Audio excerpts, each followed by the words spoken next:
Wilkins against Jordan. This is what they came to see.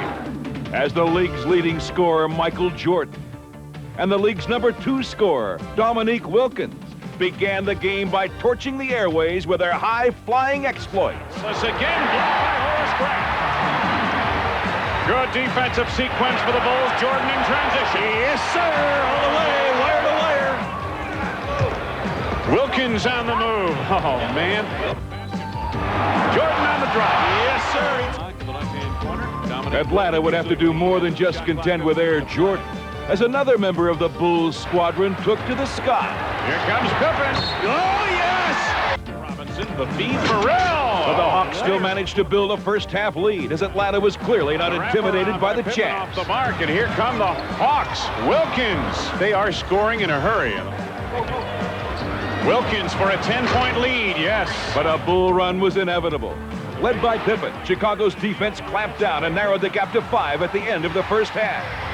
When the curtain rose for the second half, Neek, Jordan, and Pippen continued to put on a spectacular show as the game and the role of leading man were up for grabs. Dominique, double pump for 2. Wilkins with 29. Jordan made his bid for top billing as the steal and three-pointer brought the stadium to life in the third as Chicago went up 79-76. Michael Jordan for 3. He ring it up, his second, and it comes off at a great defense. Listen to this crowd. In the fourth, Dominique's virtuoso performance was not enough as the Bulls' never-ending barrage overwhelmed Atlanta in the closing moments, 117-103. Wilkins 43, Pippen and Jordan 37 apiece here tonight as the Bulls head off with the victory. And now, let's look and listen.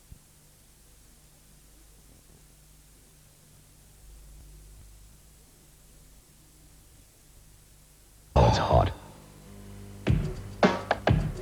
When life don't seem right. How about that pass by Will Perdue? The high wire act that has been devastating here tonight. Nice no look from Will Perdue.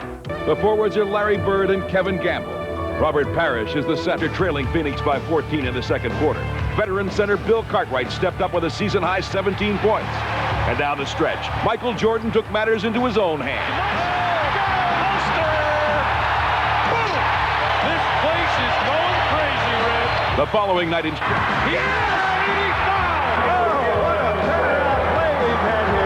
Jordan came up hobbling with a sprained ankle against the Pistons, so he served the ball up to Scottie Pippen for a game-high 29. What a game for the Pip Man.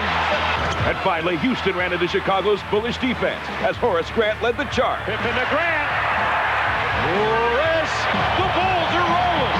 The Chicago Bulls win their 13th game in a row. While many consider to be the 8th wonder of the world.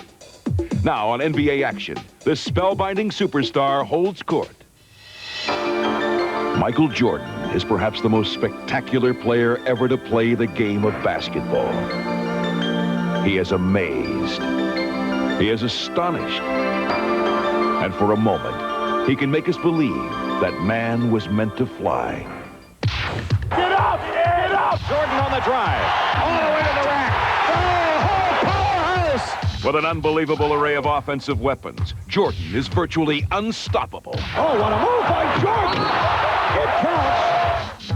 And his performances are a sight to behold.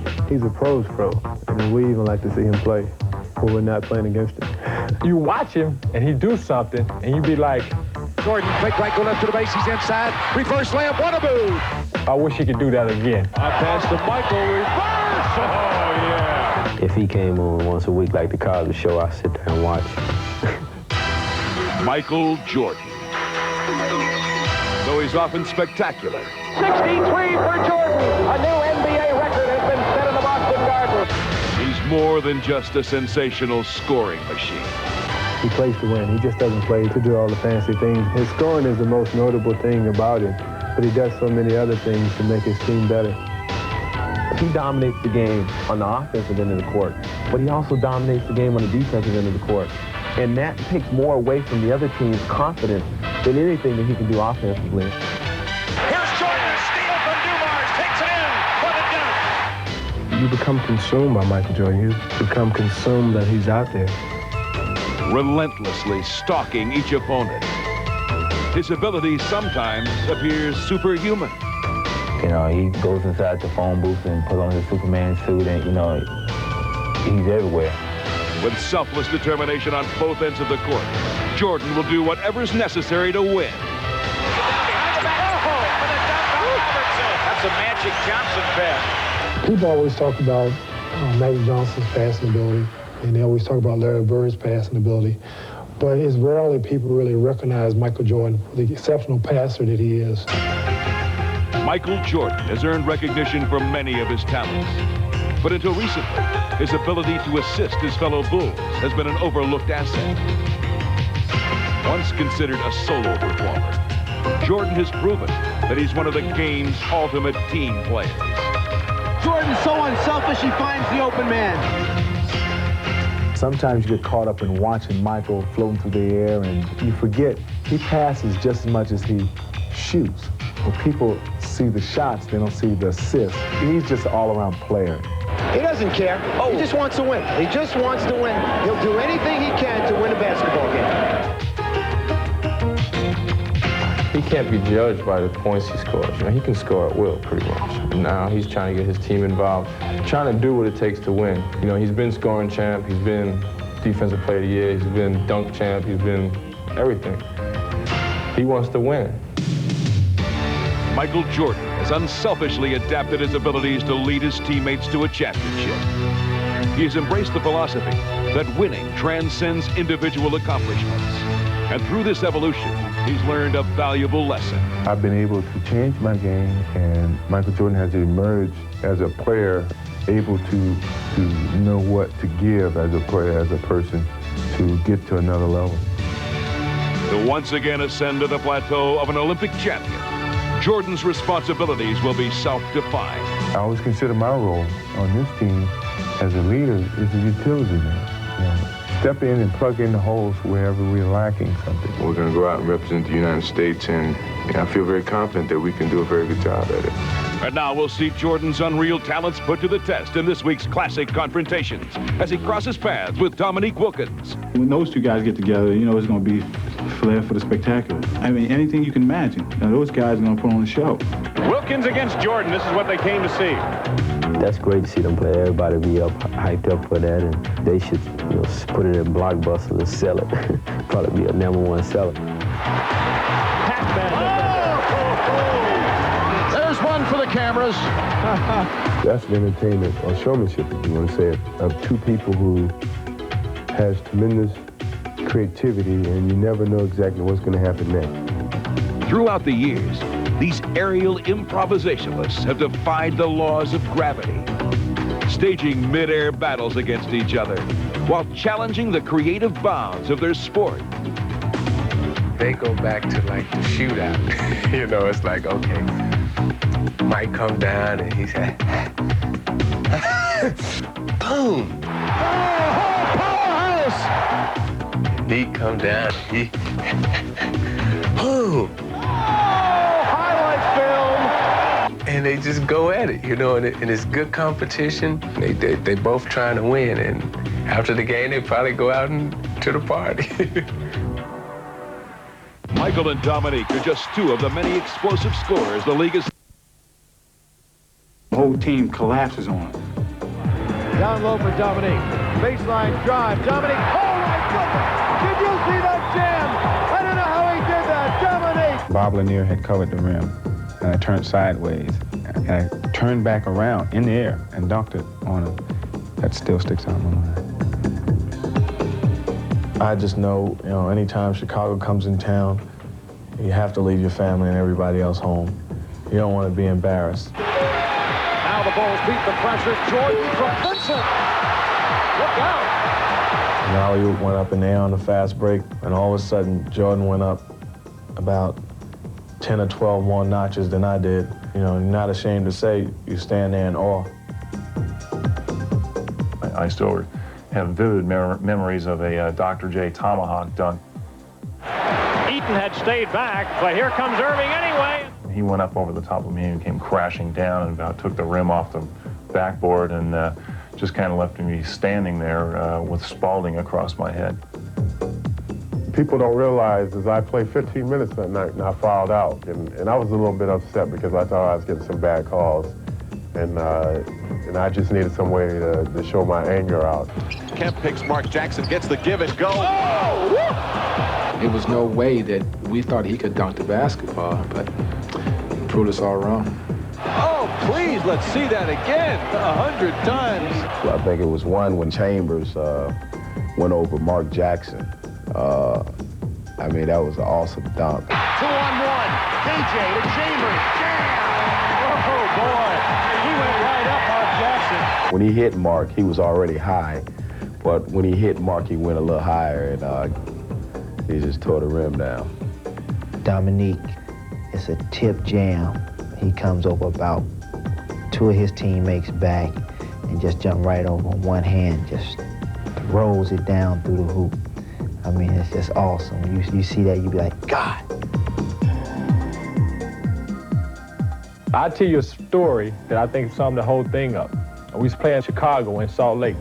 They switched and put John Stockton on him, and he turned around and dunked on Stockton.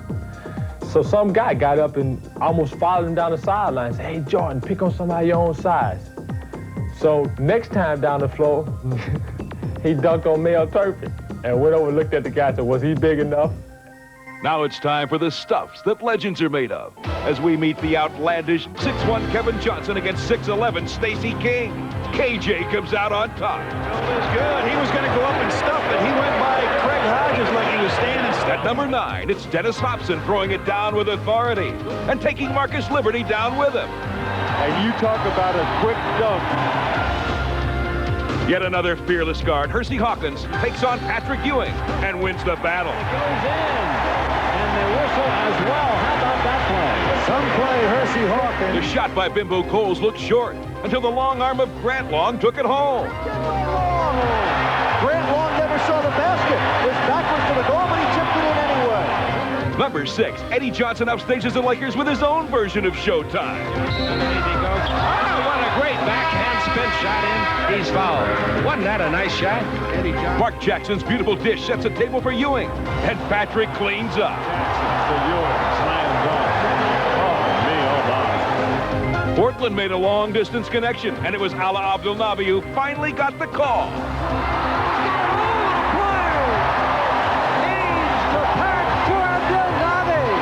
Number 3, speaking of long distance, KJ dropped a bomb on the Bulls. Long shot. Oh, yes! A 3 ball!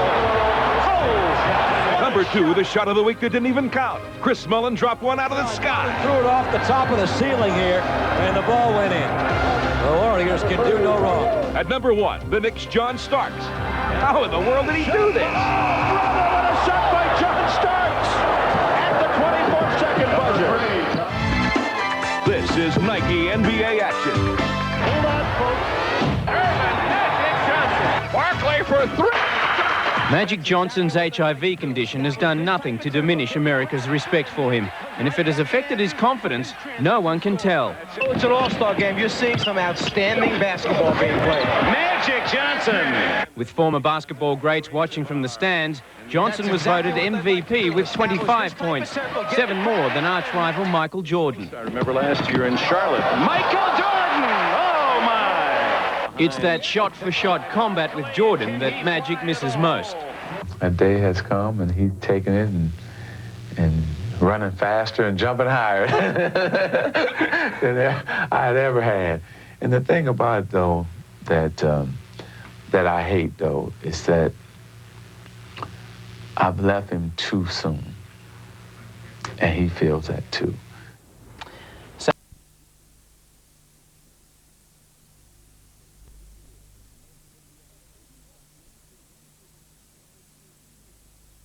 Both wanted and our bodies did. The American NBA Players Association now provides players with education, counseling, and if they want it, voluntary testing.